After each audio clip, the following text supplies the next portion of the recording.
So one of the big things that can really attract our attention from a visual point of view is when the trail gullies up like this one here. What happens is the water's run down the trail and the riders have ridden down the trail and the trail level's sunk, and so we've got this sunken piece of trail.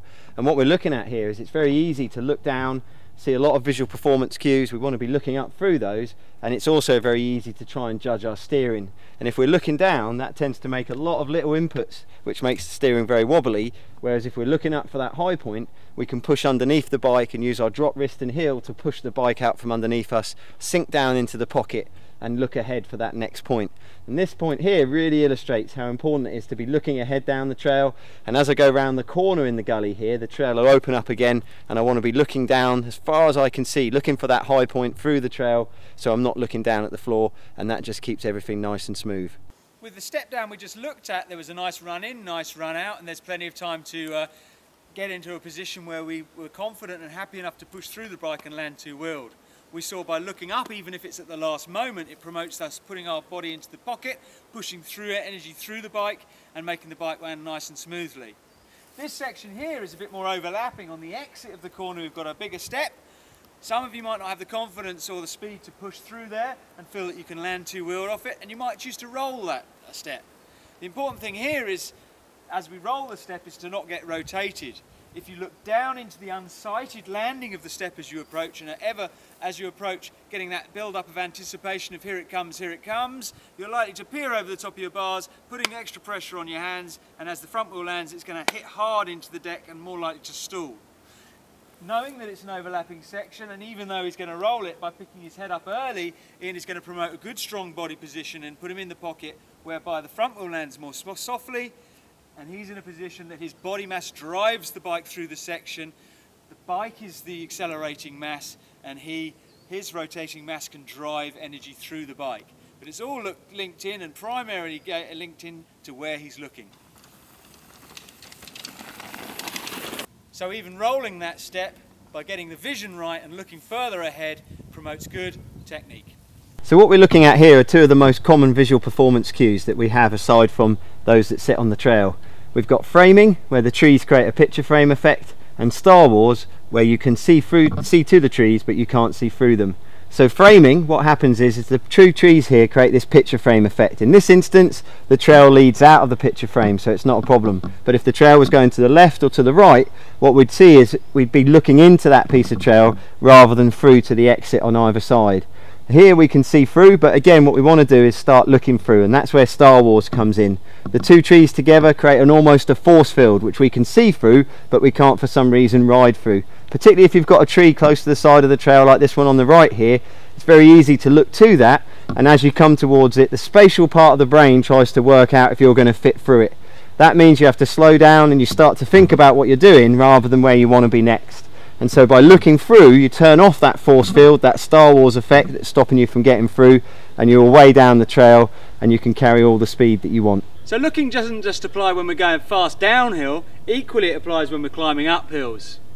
If your vision stalls on a climb and gets drawn into a performance cue, I'll give them a name on this occasion, these routes, then the chances are that your bike will stall too. The problem being is by the time you see them just in front of you, it's too late to apply the gas, get on the pedals and get some good momentum and build up your speed to climb over them, and you're going to be left trying to deliver power as the wheel's going up and over the roots. So really, in order to accelerate through this section, we need to look through this section. In order to reduce the amount the front wheel stalls it goes up and through, we want to lift our head and look to the actual high point right at the top of the climb, and then on and through it.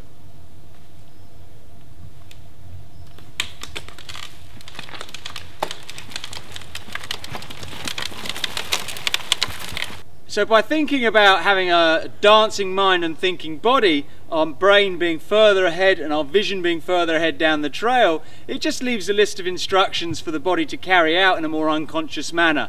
The closer the two get together on the trail, the more likely there is to be conflict. So keep your eyes ahead, leave your body trailing behind, and have a nice smooth ride up the hill.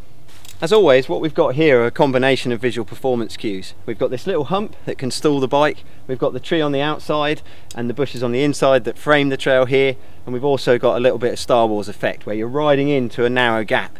The secret here, as always, is to look through this rather than to it, but we also know here that what can happen is you can look down into the base of the transition or into the face of the transition. If we're talking to someone, we like to make eye contact, we like to look to the face. It's very easy here to look into the face rather than over.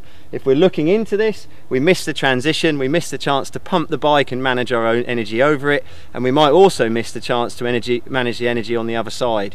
The other challenge here is this is unsighted, so we're coming in at speed, we don't know what's on the other side, so we want to be looking up, so as soon as we can see over, we're ready to go for that next piece of trail. Looking right the way through makes this nice and safe. So Richard's riding in there, looking up over, manages the energy by pumping over the transition on the way in and the downslope on the way out, looking up all the way through, able to manage the energy, manage the hump without losing any speed or getting any kind of stall going over here, keeping the trail flowing. There are two little adages that pertain quite well to looking and vision when it comes to riding our mountain bikes and riding trail. The first is seeing is believing. It's easy for your mind to trick your body. If you're in a negative mindset, as you look down here, all you can see is a bunch of performance cues overlapping, gullies, steps, rocks, roots, tree stumps. That can be quite threatening to us if we let it take control, and if we do become slightly fearful of the trail ahead, we get performance cue weighting, we tighten up, we grip on a bit harder, we curl up in a bit of a ball, and we look ever close to the front wheel. So don't let bad vision and poor looking skills upset your ride. Lift that head up, look through the section, the steps look less steppy, the roots are less relevant, and anything off the side of the trail is nothing to worry about because we're not going off the trail, we're going straight down the middle. The second one is that perception is reality. If you believe it to be scary, you're going to think it's scary. To you, it's scary. I can't tell you just to relax as you ride, that's not going to help you. If you believe it's to be fearful, and believe it to be a danger and a threat to you, then you're going to respond in a fairly base way in terms of flight and fight responses. We want to eliminate those from our riding. And again, by picking our head up and looking through, we're less susceptible, the performance cues are more in the peripheral, and our focal vision is on the pot of gold at the end of the trail. So keep that head up, chin up, and away you go.